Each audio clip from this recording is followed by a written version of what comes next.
All right, here we go. Just as I promised, I'd get around. Better late than never. Anyway, I'm so sorry it's taken me this long, but here we go. Here's how you construct the unit circle, and here, hopefully this will help you study for that quiz of how to complete this unit circle within 10 minutes. So here we go. The first thing I want you to do is to complete the circle by filling out the degree measures of your unit circle. So we know one revolution is comprised of 360 degrees. We know from here to here there are 90 degrees. So within the 90 degrees, if you were to split it into thirds, right there, those are my 30 degree increments that I am going to be hopping. So from here to here, then to here, and so forth until I make it through one full revolution. So let's start. Degrees. 0 degrees is going to be, this is our starting point, our standard position. Rotate a little bit, that's going to be 30 degrees. I'm going to keep going, 60 degrees. Add another 30, 90 degrees. And I'm just going to make my way all the way around by adding in 30 degree increments. Plus 30,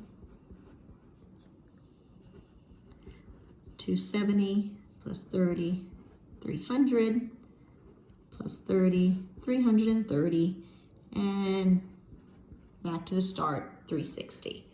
So that's all I did. Made my increments of 30 all around. But if you notice when you went around, there were these right here that we are missing. And we know from here to here is 90 degrees. Therefore, halfway between 90 degrees is going to be our 45 degree mark. So if we know that this increment from here to here is 45 degree mark, wouldn't you agree that that's a 15 degree increment? So you can either count by 45s, okay? It would work out perfectly fine. Or personally, I just think if we know from here to here is 45, then from here to here is 15 degrees. So I suggest always to students to just add 15. So 30 plus 15 gives me 45 degrees. 120 plus 15 will give me 135 degrees. The next missing one was the 210. 210 plus 15, 225 degrees. And lastly, the 300 plus 15 would be 315 degrees. Okay, so there you go. All the degree measures are completely done. Next, after we've completed one full revolution in degree measures, we are going to count in radian mode. Well, the first thing we did was count by 30s, so let's convert 30 degrees into radians. So if you forgot how to do that, well, here's how you do it. So we're starting out with 30 degrees, and I need to convert it into radians. Well, I know that there are 180 degrees to 1 radian measure, okay? So it's going to be 30 times pi, so these are going to cancel out those units. 30 times pi radians will be 30 pi radians. And then an invisible 1 times 180 is just going to be 180. And we will reduce that. They're both divisible by 30. So if I divide numerator and denominator by 30, you'll end up with pi over 6 radians. So this is what we're going to count by for 30 degrees. So after we've done our conversion, come over here to the 30 degree measure, and we know we're going to rewrite 30 degrees as pi over 6. So pi divided by 6. So this is 0 radians from here to here. This increment is 1/6 pi. Then do it again. That would be 2/6 pi. So 2 pi over 6. 2/6 reduces to pi over 3. So I'm going to put that. After 2/6, we go another third, 3/6. So I'm going to put here 3/6, but I want the reduced value of 3/6. So pi over 2. After 3/6, 4/6.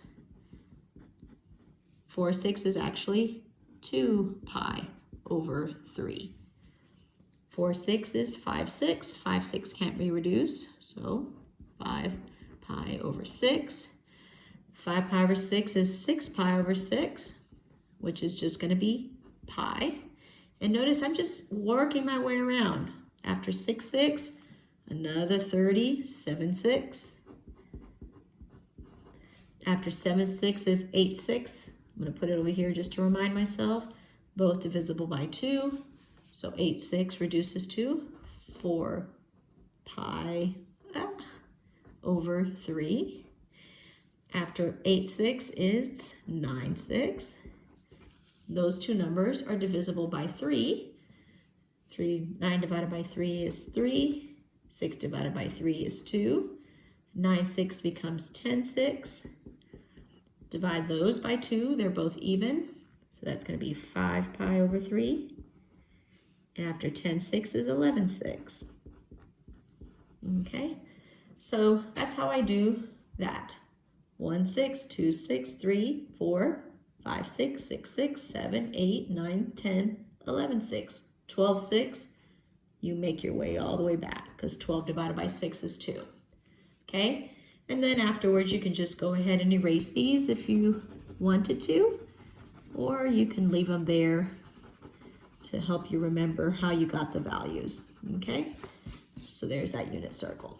All right, now what we're going to do is we're missing those 4 45-degree angle increments. So let's do our unit conversion again. So let's come down here at the bottom. So let's start with the 45 degree. So 45 degree, we can't remember what it is in radian mode. So let's do our little conversion. Well, degrees will cancel. 45 times pi is 45 pi. 1 times 180 is 180. They are both divisible by 45, so pi 180 divided by 45 is 4. So pi over 4 radians is the equivalent to 45 degrees. So let's come up here and count by fourths. So we leave the 6, we start by fourths. So here's 1/4. Again, to give you a visual, 1/4 is that much, okay? So you're gonna go 1/4, 2/4, 3/4, 4/4, 5/4, 6/4, 7/4, 8/4. Okay, just make your way around. So let's do that again. That's 1/4. 2/4, it's done. 3/4, so let's fill that in. 4/4, it's filled. 5/4, it's missing. Here's my 5/4. 6/4, it's filled. 7/4, it's missing. 8/4, 2 pi. So now all the degree measures are missing. Not missing. Okay, so remember when you're filling these out, there should be 1, 2, 3, 4, 5, 6, 7, 8, 9, 10, 11, 12, 13, 14, 15, 16, 17 numbers.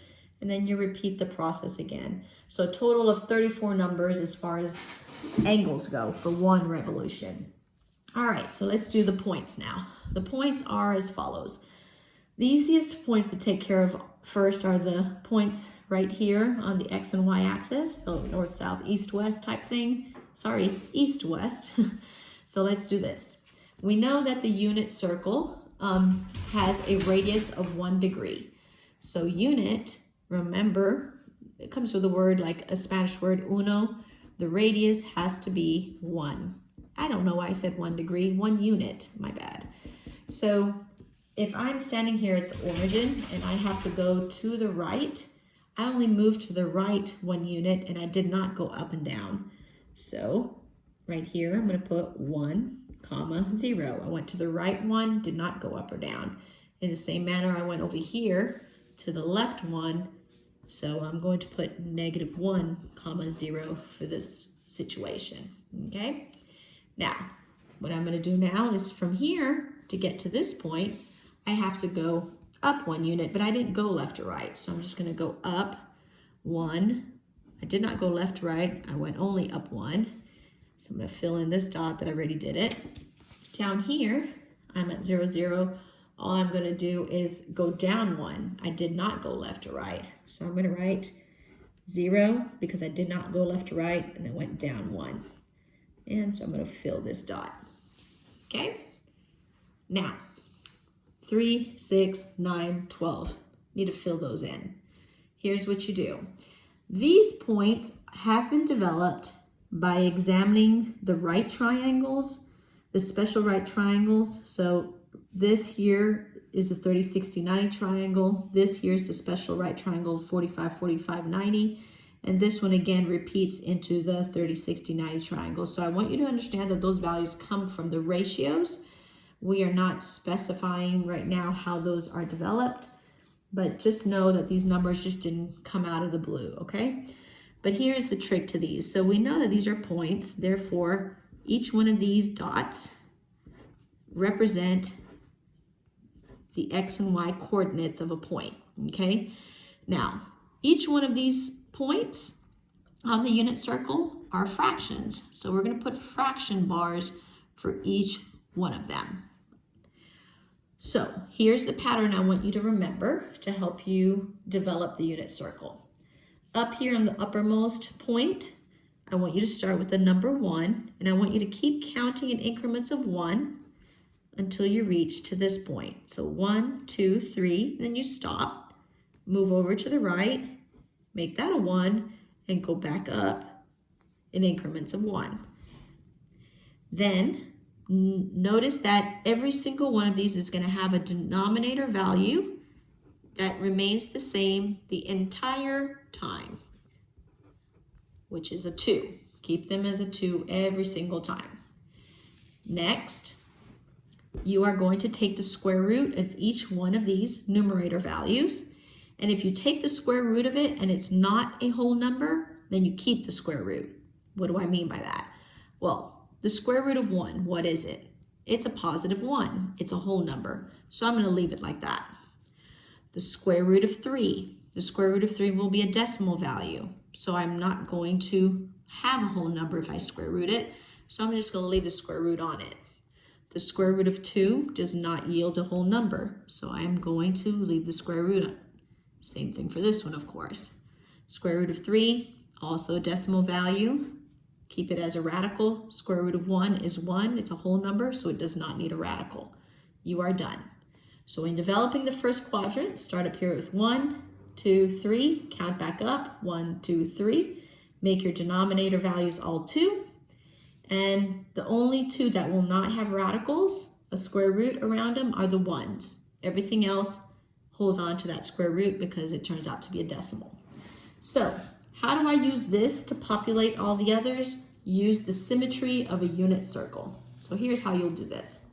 So first let's talk about what are the values of our coordinates in each one of the quadrants. Well, in the first quadrant, our values will always be positive because if you wanted to graph in this area, starting from your origin, you'd go to the right, which means positive, and you'd go up, which means positive. But in the second quadrant, things change up. So here's what happens. If I wanted to graph in this area, well, let's say I wanted to end up here with where my finger is, I would have to go to the left, negative, and then up, positive.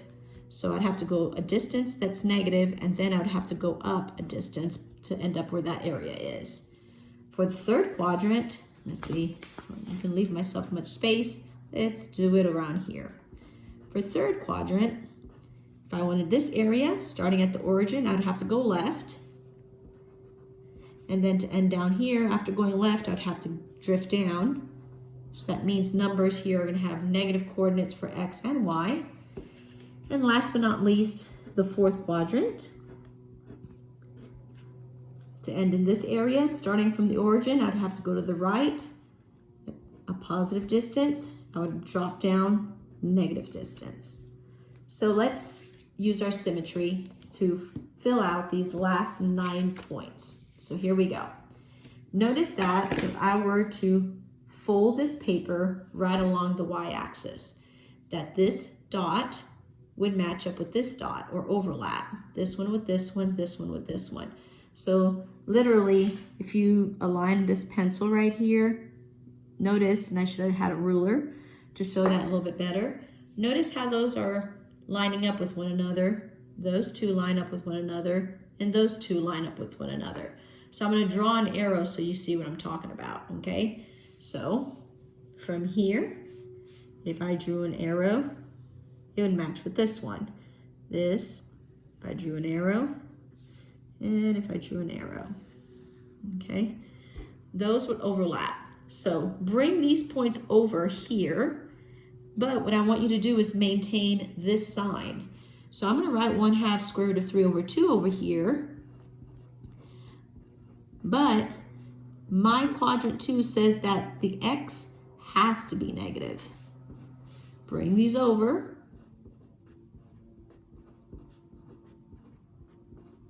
But for this point, my quadrant 2 says that my x value must be negative. And again, do it again. All I did was bring them over, okay? Then repeat. This time what you're gonna do is have these points drop down, okay? So in other words, this time what you're doing is you're folding over the x-axis. So you're folding over here. So this jumps to this jumps to this jumps to this, okay? So I'm gonna, again, provide a little visual here. These two line up, these two line up, and these two line up. So you are just bringing those points down, but maintain the signs that are required in the third quadrant. So when I bring this one and it hops over the x-axis, copy the numbers down, but make sure they both are negative. Done. Bring this down, make sure they both are negative. Bring this down and make sure they are both negative. You can either bring the third quadrant over to the fourth quadrant by going across like this, or you may take the ones in the first quadrant and bring them down like this. Totally your call. I'm going to bring these down, so I'm going to line these up so my eyes can see the matching up of these dots. Okay, that was not the best drawing of a line there. Let's see if I can do that a little bit better.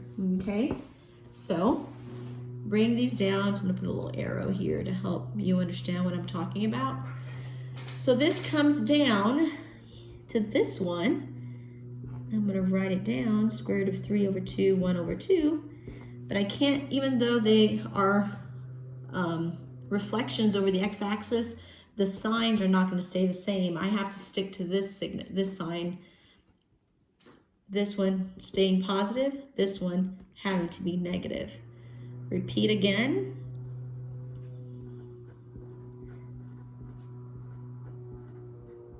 But make my y-coordinate negative. Put parentheses. Repeat again. So these are the reflection points.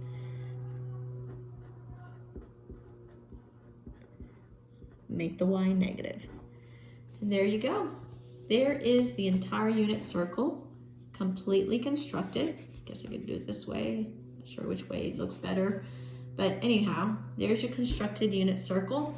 And it took us like 19 minutes to create this video, but obviously I did a lot of talking to explain it, so hopefully you can manage to get this done under 10 minutes. Wish you luck. Thanks for watching.